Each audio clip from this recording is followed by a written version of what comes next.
হেই, HSC 25 batch, কি অবস্থা তোমাদের? সো তোমাদের সাথে আমি একটা স্টোরি শেয়ার করবো। আমি জানি আর অল্প কিছুদিন, অলমোস্ট 35 বা 36 দিন পরেই তোমার এইচএসসি এক্সাম শুরু হয়ে যাবে। সো এই সময় স্টোরিটা আমি কেন শোনাচ্ছি, অবশ্যই এর একটা গুরুত্ব রয়েছে। আমি আশা করবো তুমি এটা মনোযোগ দিয়ে শুনবে এবং লাস্টে আমি বলবো এটা তোমাদের জন্য কেন বেশি গুরুত্বপূর্ণ।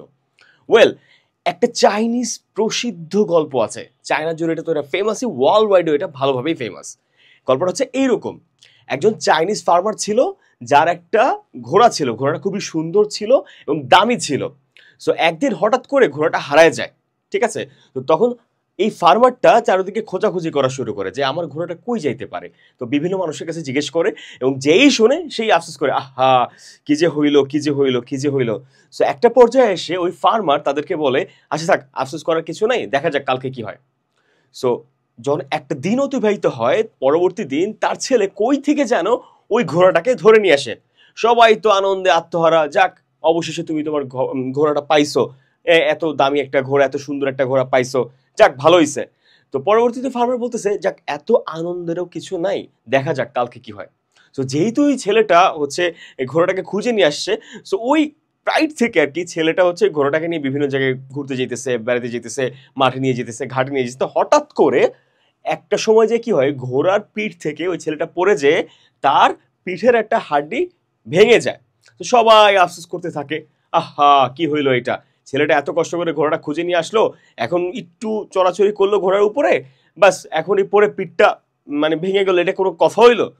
সো ফার্মার আবার বলতেছে যে থাক, আফসোস করার কিছু নাই, দেখা যাক পরবর্তীতে কি হয়। সো ওই সময় চায়নার যেই মোটামুটি একটা ভালো লেভেলের ওয়ার চলতেছিল। সো যে ওয়ারটা চলতেছিল ওই সময় প্রচুর পরিমাণে মানে সৈনিক যারা ছিল, চাইনিজ সৈনিক, তারা মারা যাচ্ছিল। তো তৎকালীন যে চায়নার যে ডাইনেস্টি ছিল বা রাজা ছিল, যাদেরকে ডাইনেস্টি বলা হয় বেসিক্যালি, চাইনিজ ডাইনেস্টি, ঠিক আছে? সো তারা একটা সিদ্ধান্ত নিল, তার রাজ্যের যে সকল 18 থেকে 20 বছরের যে সকল যুবকরা আছে তাদেরকে ওই আর্মিতে জয়েন দিতে হবে এবং এটা ম্যান্ডেটরি। সেই অনুযায়ী যে ওই সেনাবাহিনীর প্রধানরা যারা আছে বা মোটামুটি সেনাবাহিনী যারা ছিল, তারা তার রাজ্যের যত হচ্ছে এই বয়সের বা 18 থেকে 20 বছর ছেলে পেলে আছে তাদেরকে ধরে আনা শুরু করলো।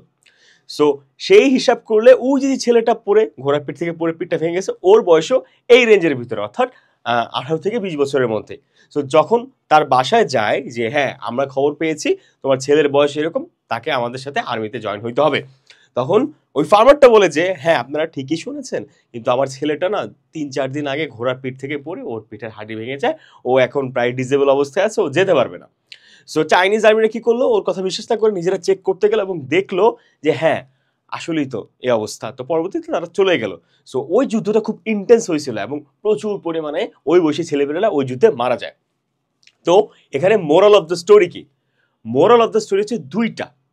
একটা হচ্ছে অতি উৎসাহিত হওয়া যাবে না, আবার অতি ডিপ্রেশনে যাওয়া যাবে না। এই কথাটা বলার কারণ কি? সামনে এইচএসসি পরীক্ষা, তোমার হাতে সময় রাফলি 1 মাস।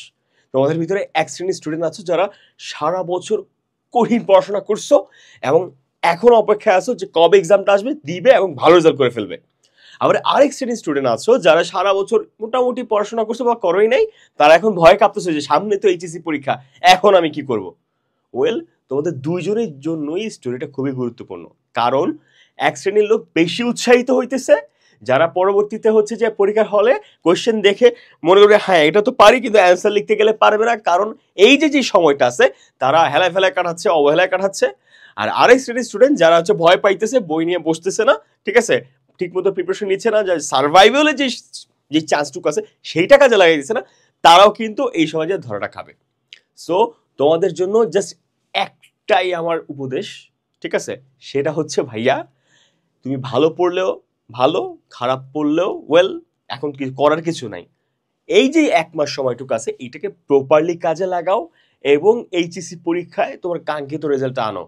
ঠিক আছে, এই সময়টা আর ফিরে পাবা না, তাই অবহেলায় কাটায়ও না। আসসালামু আলাইকুম সবাইকে।